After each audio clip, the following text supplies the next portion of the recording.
It takes a small village to have a successful heart transplantation, especially in babies. No one team member can do this alone.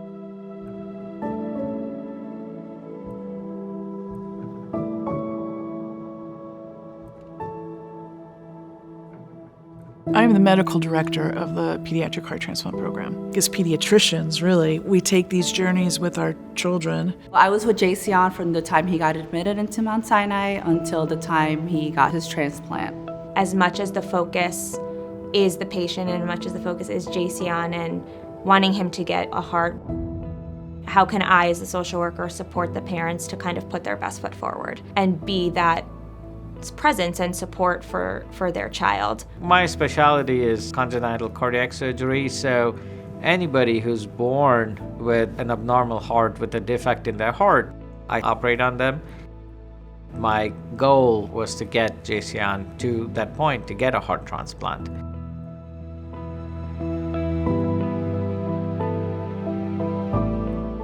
Jayceon was born early of 2021 and pretty normal kid when he was born, but pretty soon after, his parents noticed that he was having trouble. He had what's called a dilated cardiomyopathy, and his heart was easily twice the size of it should have been for someone his size. He just wasn't eating and growing, and he was failing to thrive.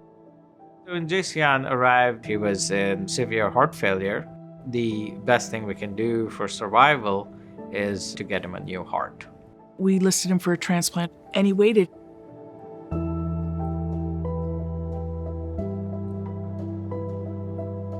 Throughout the time when Jayceon was admitted, I would meet with Mark and Verinia every single day. They previously had home a healthy child, and then coming here and taking this crash course in what an ICU looks like, I was that constant person to talk about these stressors that they were facing, help them advocate for things that they would need, and really be that sounding board.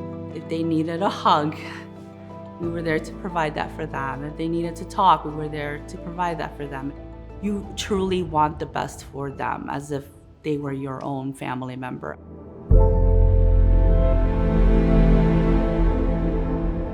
Mount Sinai is the right decision for a little boy like Jayceon.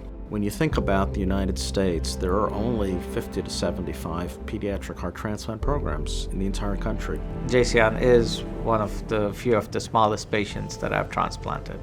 The heart of newborn baby is the size of a strawberry, and so if you can imagine, there are blood vessels connecting to this heart, and so we have to rejoin these small blood vessels to one another to perform the heart transplantation. And so it's a pretty complex operation since we're performing this on small structures.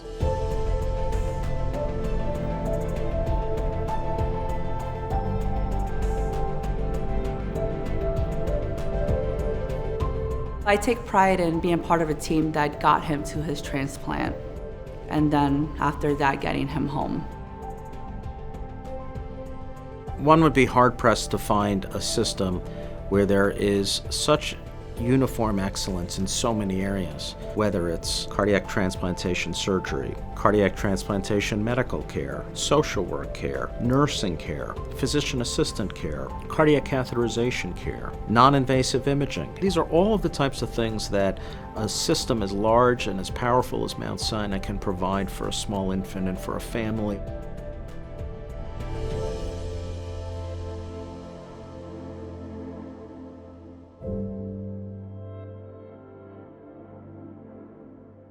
We bring our care, we bring our heart, we bring our passion. Children like Jayceon, they have the potential to live an incredibly long time. As pediatricians, we follow children from birth through young adulthood, and he's going to know me his whole life. So I will forever be a part of his life. The whole idea for us as pediatricians is to give him a new heart, is to try to not limit him. We can be that background cheerleader or that background reinforcement. This is a continued lifelong journey. We're not exactly sure what the future is going to look like, but we have this team.